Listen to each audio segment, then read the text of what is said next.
and welcome to David's Dinosaur Diaries, where today it's looking very miserable. I mean, come on, we want this sunny weather now. I'm bored of this all now. Anyway, enough about the weather. We're talking about dinosaurs here, and it's time to talk about another one of my favourite species. And today we have a carnivore that you may have never heard of, but is a good one. It's time for the Gorgosaurus.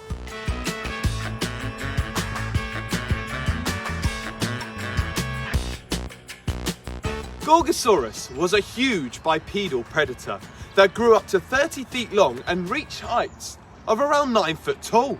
They weighed in at 3 tons, which for context is the same as a standard truck you would see on the road now, and also the tongue of a blue whale, which puts into context how big they are.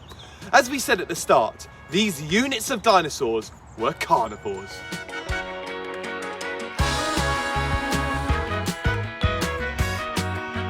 Now, with their size, they weren't as big as a T-Rex, but they were just as dangerous. They would prey upon many smaller dinosaurs, such as Styracosaurus, for example.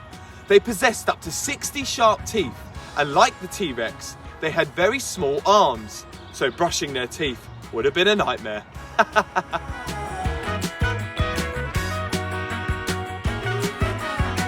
They were from the late Cretaceous period, around 80 million years ago. I mean, this isn't really in the script, but you know what? I actually still can't quite get over the fact that these used to roam the earth millions of years ago. I mean, millions. It's crazy. Anyway, going back to the similarities with the T-Rex, they were also fairly quick, picking up speeds of around 30 miles an hour. Oi!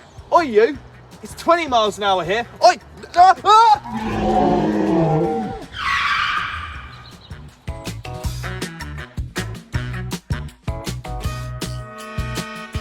Their habitat would be mostly living in floodplains and swamp-like environments, which is exactly what I'm standing in right now. Like other close relatives, such as Albertosaurus, Gorgosaurus may have also travelled in packs. And speaking of location, these dinos were discovered in Canada and USA, which to be honest is a lot hotter than here right now.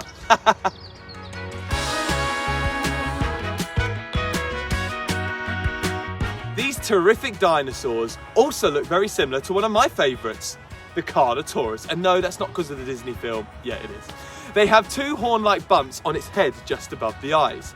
Now, it is believed that these were for display rather than attack. When they were growing up, they would undergo major growth spurts until sexual maturity. And then once that kicked in, they would slow down.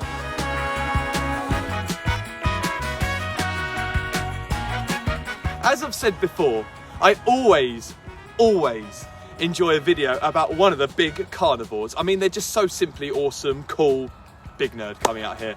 And that's all we've got time for today, but a special treat for you next week. We'll be taking a break from the dinosaurs, as we have had a request to talk about one of the very special prehistoric creatures of the past. And yes, it's one of my favourites, the saber-toothed cat. Oh yes, so next week, stay tuned for that. It's going to be an awesome video. The dinosaurs will be back, but we're just going to take place with the saber-toothed cat next week on David's Dinosaur Diaries. And that's all we've got time for today, but I will see you all very soon. See you later, everyone. Goodbye.